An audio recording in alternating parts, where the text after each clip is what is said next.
Assalamualaikum warahmatullahi wabarakatuh.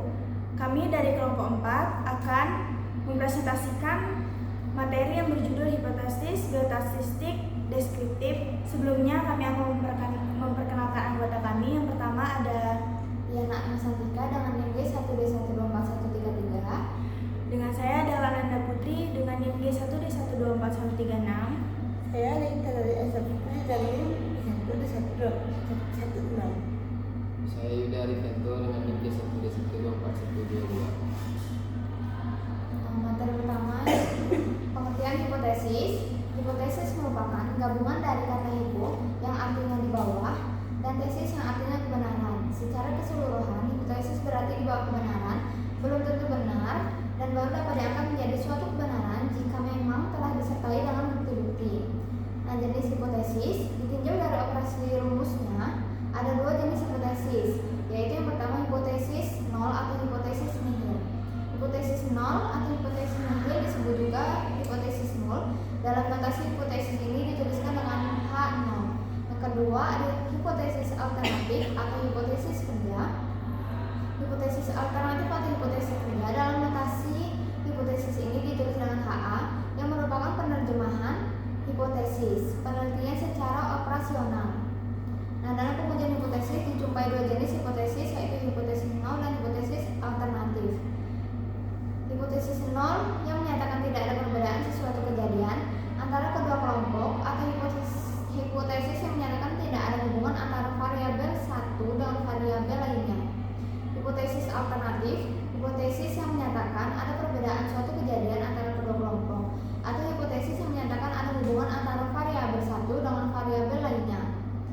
Terus ada arah dan bentuk hipotesis. Bentuk hipotesis alternatif akan menentukan arah uji statistik apakah satu arah atau dua arah, yaitu namanya one tail atau two tail. Pertama ada one tail. Bila hipotesis alternatifnya menyatakan adanya perbedaan dan ada kenyataan yang mengatakan hal satu lebih tinggi atau rendah dari hal lain. Yang kedua ada two tail, dua sisi, merupakan hipotesis alternatif yang hanya menyatakan perbedaan tanpa melihat apakah hal satu lebih tinggi atau rendah dari hal lain. Contoh penulisan hipotesis. Suatu penelitian ingin mengetahui hubungan antara jenis kelamin dengan tekanan darah, maka hipotesisnya sebagai berikut. H0, tidak ada perbedaan mean tekanan darah antara laki-laki dan perempuan, atau tidak ada hubungan antara jenis kelamin dengan tekanan darah. H1, ada perbedaan mean tekanan darah antara laki-laki dan perempuan, atau ada hubungan antara jenis kelamin dengan tekanan darah. Terus merumuskan hipotesis. Hipotesis dapat berfungsi sebagai penuntut dalam proses penelitian, khususnya dalam pengumpulan data penelitian. Teknik merumuskannya dapat mengikuti saran-saran sebagai berikut, yaitu yang pertama, hipotesis itu hendaknya menyatakan keterkaitan antara dua atau lebih variabel. Yang kedua, hipotesis dirumuskan dalam bentuk kalimat deklaratif atau kalimat pernyataan. Terus yang ketiga, hipotesis sebaiknya dirumuskan dalam kalimat yang jelas dan padat. Yang keempat, hipotesis hendaknya dapat diteliti, karena hipotesis yang baik harus dapat menggambarkan akan ketersediaan data yang cukup memadai sebagai dapat diuji. Terus contoh cara merumuskan hipotesis. Berdasarkan tingkat penjelasan variabel yang diteliti, level of explanation, maka hipotesis dapat dibedakan menjadi tiga bentuk. Yang pertama adalah hipotesis deskriptif. Hipotesis deskriptif merupakan dugaan atau jawaban sementara terhadap nilai satu variabel dalam satu sampel, walaupun di dalamnya bisa terdapat beberapa kategori. Nah, berdasarkan tingkat penjelasan variabel yang teliti, level of explanation, maka hipotesis dapat dibedakan menjadi tiga bentuk. Yang kedua itu adalah hipotesis komparatif. Hipotesis komparatif merupakan dugaan atau jawaban sementara terhadap perbandingan atau perbedaan antara dua variabel atau lebih. Selanjutnya akan dijelaskan oleh Dela. Baik, selanjutnya berdasarkan tingkat penjelasan variabel yang diteliti, level of explanation, maka hipotesis dapat dibedakan menjadi tiga bentuk. Dan yang yaitu dari Sugiono 2009. Misalnya ada sekelompok mahasiswa yang diukur berat badannya sebanyak 2 kali, yaitu pada waktu sebelum libur semester dan setelah libur semester. Data berat badan mahasiswa yang diukur pada waktu sebelum libur semester dapat dikatakan sebagai satu kelompok data Kemudian berat badan mahasiswa pada waktu setelah libur semester adalah sekelompok data lagi yang kedua. Dari segi jumlah, kita berarti mempunyai dua kelompok data, yaitu berat badan mahasiswa sebelum libur semester dan berat badan mahasiswa setelah libur semester. Dari segi berpasangan, berarti kita mempunyai kelompok data yang berpasangan karena individu dari kedua kelompok data tersebut adalah sama. Dengan kata lain, bahwa data tentang berat badan mahasiswa tersebut diambil dari kelompok mahasiswa yang sama. Hanya saja pengukurannya dilakukan dua kali, yaitu sebelum libur semester dan setelah libur semester. Contoh rumusan hipotesis komparatif berpasangan. A. Hipotesis 0 HO. Tidak terdapat perbedaan berat badan mahasiswa antara sebelum dan sesudah libur. B. Hipotesis alternatif HA. Terdapat perbedaan berat badan mahasiswa antara sebelum dan sesudah libur semester. Yang kedua, komparatif tidak berpasangan atau independen atau unpred. Tidak berpasangan yang dimaksud adalah apabila data berasal dari individu atau sub yang berbeda. Dalam hal ini, kedua kelompok data atau lebih yang akan dibandingkan atau dikomparasikan berasal dari dua kelompok responden atau sampel yang berbeda. Untuk memudahkan pemahaman akan hal ini, berikut adalah ilustrasi tentang kelompok data tidak berpasangan. Misalkan, kita akan mengukur tekanan darah pada subjek penelitian, di mana subjek penelitian tersebut berasal dari dua kelompok, yaitu kelompok pekerja pabrik dan kelompok atlet. Data tekanan darah pada kelompok pekerja pabrik adalah satu kelompok data, sedangkan data tekanan darah pada kelompok atlet adalah kelompok data yang lain. Dengan demikian, dari segi jumlah terdapat dua kelompok data, yaitu kelompok data tekanan darah pada responden pekerja pabrik dan kelompok data tentang tekanan darah pada responden atletik. Sedangkan dari segi berpasangan, terdapat kelompok data yang tidak berpasangan karena individu merupakan subjek penelitian responden, terdiri dari dua kelompok yang berbeda, yaitu kelompok pekerja pabrik dan kelompok pekerja atlet. Contoh rumusan hipotesis komparatif tidak berpasangan ini adalah sebagai berikut. A. Hipotesis 0 HO. Tidak terdapat perbedaan tekanan darah antara ibu hamil di daerah perkotaan dengan ibu hamil di daerah pedesaan. Hipotesis alternatif HA. Terdapat perbedaan antara tekanan darah antara ibu hamil di daerah perkotaan dengan ibu hamil di daerah pedesaan. Berdasarkan tingkat penjelasan variabel yang diteliti, level of explanation, maka hipotesis dapat dibedakan menjadi tiga bentuk, yaitu C. Hipotesis korelatif. Hipotesis korelatif merupakan dugaan atau jawaban sementara terhadap hubungan antara dua variabel atau lebih. Jadi, pada rumusan hipotesis korelatif terkandung makna untuk membuktikan hubungan antara kolerasi antara dua variabel tanpa bermaksud untuk membedakan atau membandingkan. Contoh 1. Hipotesis 0 HO. Tidak ada hubungan antara tingkat pendidikan dengan pengetahuan masyarakat tentang Down syndrome. Kedua, hipotesis alternatif HA. Ada hubungan antara tingkat pendidikan dengan pengetahuan masyarakat tentang Down syndrome. Berikut adalah makna-makna pengujian hipotesis. Yang pertama, berdasarkan jenis parameternya. A. Pengujian hipotesis tentang rata-rata. Uji dua sampel berpasangan. B. Pengujian hipotesis tentang proporsi. C. Pengujian hipotesis tentang varians atau ANOVA. Yang kedua, berdasarkan jumlah sampelnya. A. Pengujian sampel besar N lebih besar dari 30. B. Pengujian sampel kecil N kecil dari 30. 3. Berdasarkan jenis distribusinya. A. Pengujian hipotesis dengan distribusi Z. B. Pengujian hipotesis dengan distribusi T atau T student. C. Pengujian hipotesis dengan distribusi X kuadrat atau chi-square. D. Pengujian hipotesis dengan distribusi F atau Variation. 4. Berdasarkan arah atau bentuk formulasi hipotesisnya. A. Pengujian hipotesis dua pihak atau two-tailed test.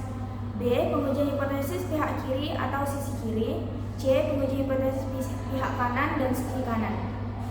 Kesalahan pengambilan keputusan. Terdapat dua jenis kesalahan pengambilan keputusan dalam uji statistik, yaitu yang pertama, kesalahan tipe I atau alpha.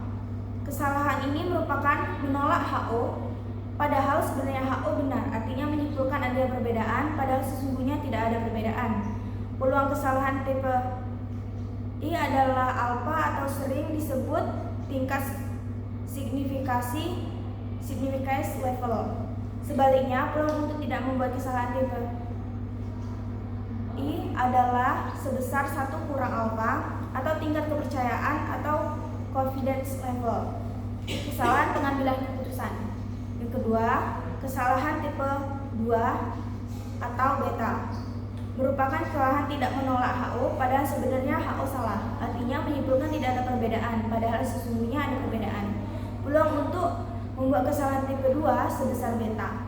Peluang untuk tidak membuat kesalahan tipe kedua adalah sebesar 1 dikurang beta dan dikenal sebagai tingkat kekuatan uji power of the test.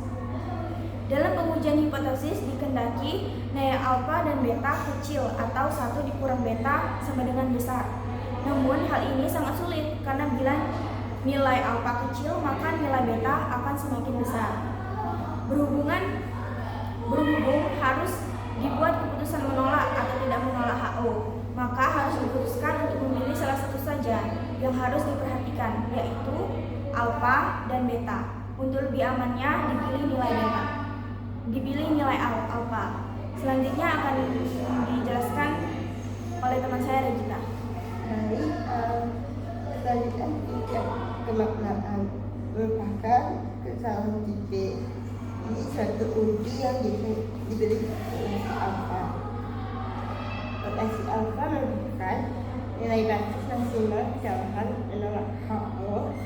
Jika menolak HO berarti menyatakan terdapat adanya perbedaan atau hubungan, sehingga nilai alfa dapat diartikan sebagai batas maksimal kita salah menyatakan adanya perbedaan. Penilai alfa tergantung dari tujuan penelitian. Selanjutnya prosedur uji hipotesis. Prosedur uji hipotesis adalah berikut. Yang pertama, untuk menentukan HO dan HA. Yang kedua, menentukan tingkat kepercayaan. Misal tingkat kepercayaan 95% atau tingkat alfa 5%. Yang ketiga, menentukan statistik itu. Yang keempat, mengambil keputusan.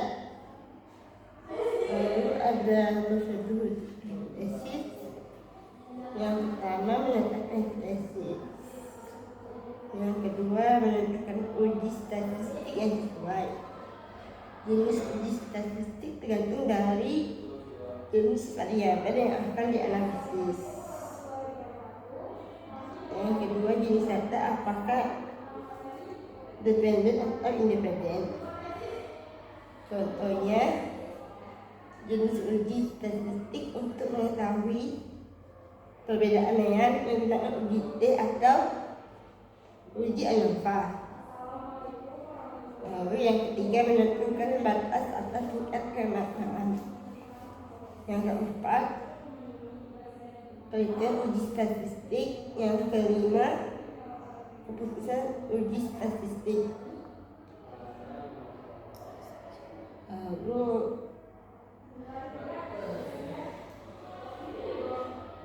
berdasarkan tabel pedoman umum penilaian uji Bivali 2 sampel yang di atas dapat dijelaskan secara relatif. Yang pertama, untuk menguji hipotesis komparatif dua kelompok data yang berpasangan dengan skala data berbentuk nominal, maka teknik uji statistik yang digunakan adalah uji Lemar. Yang kedua, untuk menguji hipotesis komparatif dua kelompok data yang berpasangan atau dependen dengan skala data berbentuk ordinal, maka teknik uji statistik yang digunakan adalah Wilson Mesquite. Yang ketiga, untuk menguji hipotesis komparatif data yang berpasangan dengan skala data berbentuk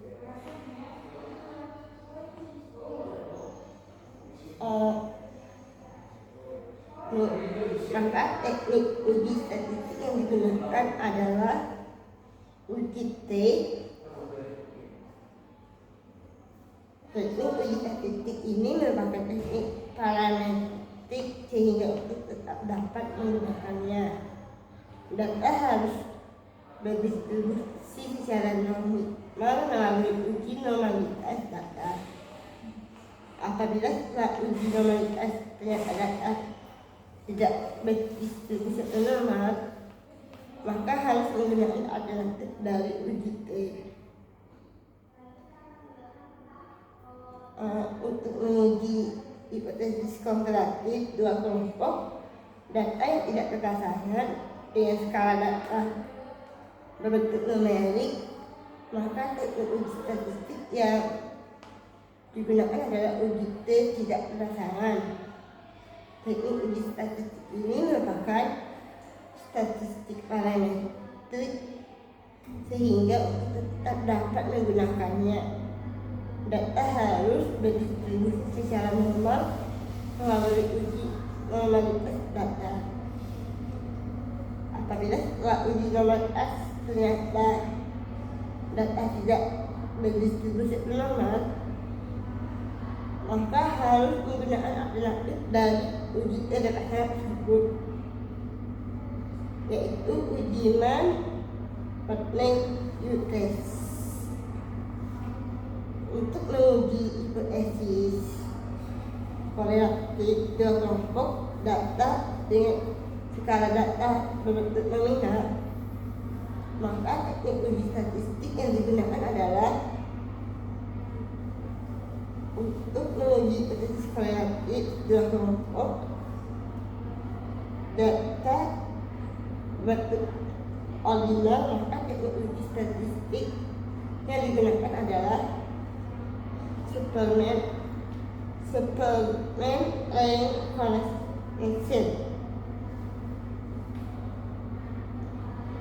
Lalu ada panduan memilih teknik uji statistik pada hipotesis korelatif Dahlan 2017. Untuk uji bivariat pada hipotesis korelatif, di mana skala data antara dua variabel yang dianalisis numerik dengan numerik, maka uji statistik yang dapat digunakan adalah Pearson product moment. Karena teknik uji statistik ini merupakan statistik parametrik sehingga tetap menggunakannya tarik itu salah satu variabel mempunyai data yang didistribusi secara normal melalui uji normalitas data. Apabila setelah uji normalitas ternyata semua data tidak berdistribusi normal, maka harus menggunakan alternatif dari uji dasar produk moment sebagai uji dan lain selanjutnya akan dilakukan oleh Yuda. Untuk uji bivariat pada hipotesis korelatif, di mana kalau skala data antara dua variabel yang dianalisis berupa numerik dengan ordinal, maka uji statistik yang dapat digunakan adalah Spearman rank C. Untuk uji bivariat pada hipotesis korelatif, di mana skala data antara dua variabel yang dianalisis berupa numerik dengan nominal, maka uji statistik yang dapat digunakan adalah uji eta. Untuk uji bivariat pada hipotesis korelatif, di mana skala data antara dua variabel yang dianalisis berupa ordinal dengan ordinal, maka uji statistik yang dapat digunakan adalah Spearman rank E. Untuk uji bivariat pada hipotesis korelatif, di mana skala data antara dua variabel yang dianalisis berupa ordinal dengan nominal, maka uji statistik yang dapat digunakan adalah Spearman rank F. Untuk uji bivariat pada hipotesis korelatif, di mana skala data antara dua variabel yang dianalisis berupa nominal dengan nominal, maka uji statistik yang dapat digunakan adalah koefisien kontingensi. Membuat kesimpulan atau interpretasi hasil uji hipotesis. Untuk menarik kesimpulan atau memberikan interpretasi terhadap uji statistik atau uji hipotesis dapat dilakukan dengan menggunakan pedoman sebagai berikut. Yang pertama ada membandingkan nilai T, hitung dengan nilai T tabel. Nilai T tabel yang dimaksud didapatkan dari tabel statistik yang biasanya terdapat pada lempiran buku-buku nilai buku statistika. Cara ini terdapat dua kemungkinan kesimpulan atau interpretasi, yaitu bila nilai T hitung lebih besar dari nilai T pada tabel, maka dapat disimpulkan bahwa HA diterima, yang berarti bahwa H0 ditolak. Atau bila nilai T hitung lebih kecil dari nilai T pada tabel, maka dapat disimpulkan bahwa H0 diterima, yang diterima bahwa HA ditolak, yang berarti bahwa HA ditolak. Yang kedua, membandingkan nilai signifikan atau p-value dengan nilai alfa. Dalam hal ini, nilai alfa yang digunakan adalah 0,05 diperuntukkan untuk ujian kesehatan lapangan atau sosial. Terdapat dua cara untuk menyimpulkan atau menginterpretasi, yaitu yang pertama ada nilai signifikansi atau p-value lebih besar dari alfa, p besar dari 0,5, maka dapat disimpulkan bahwa H0 diterima, yang artinya HA ditolak. Atau nilai signifikansi atau p-value lebih kecil dari alfa. Menarikan kesimpulan dan menginterpretasikan hasil. Contoh-contoh tambahannya ada suatu sampel acak sekatan 100 kematian di Amerika Serikat selama tahun lalu menunjukkan rata-rata usia mereka 71,8 tahun. Andaikan simpangan bakunya 8,9 tahun, apakah ini menunjukkan bahwa rata-rata usia dewasa ini lebih dari 70 tahun menggunakan tingkat signifikan 5%. Yang rumus yang digunakannya adalah H0 sama dengan 70 dan H1 nya besar dari 70.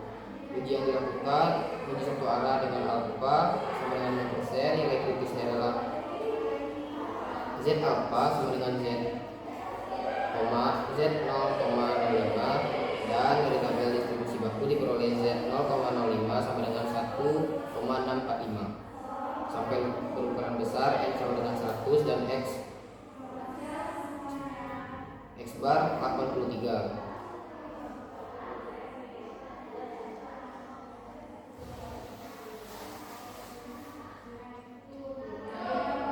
Dan contoh selanjutnya, bila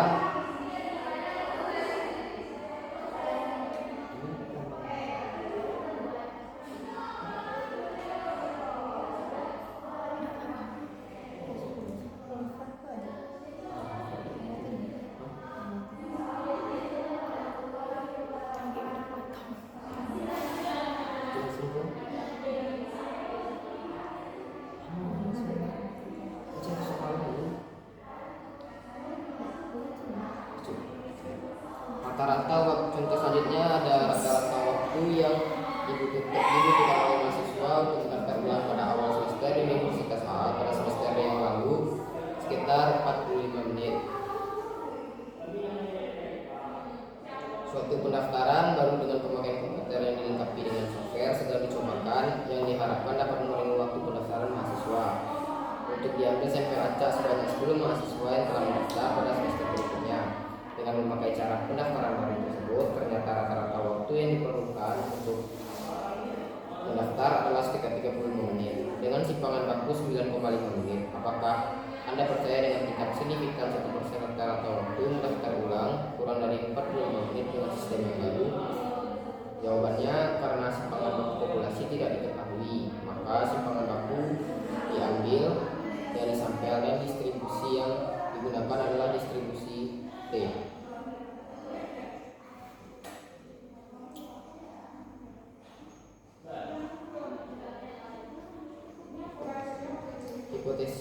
statistiknya H0 sama dengan 45 dan H1 nya kecil dari 45. Nilai alfanya 0,01 dan derajat kebebasannya V sama dengan N kurang 1, 10 kurang 1 sama dengan 9. Dari tabel T dengan derajat kebebasan 9 diperoleh T 0,01 sama dengan 2,821. Statistik uji yang dipakai adalah T sama dengan X bar dikurang X0 per S atau akar M sama dengan 35 kurang 45 per 9,5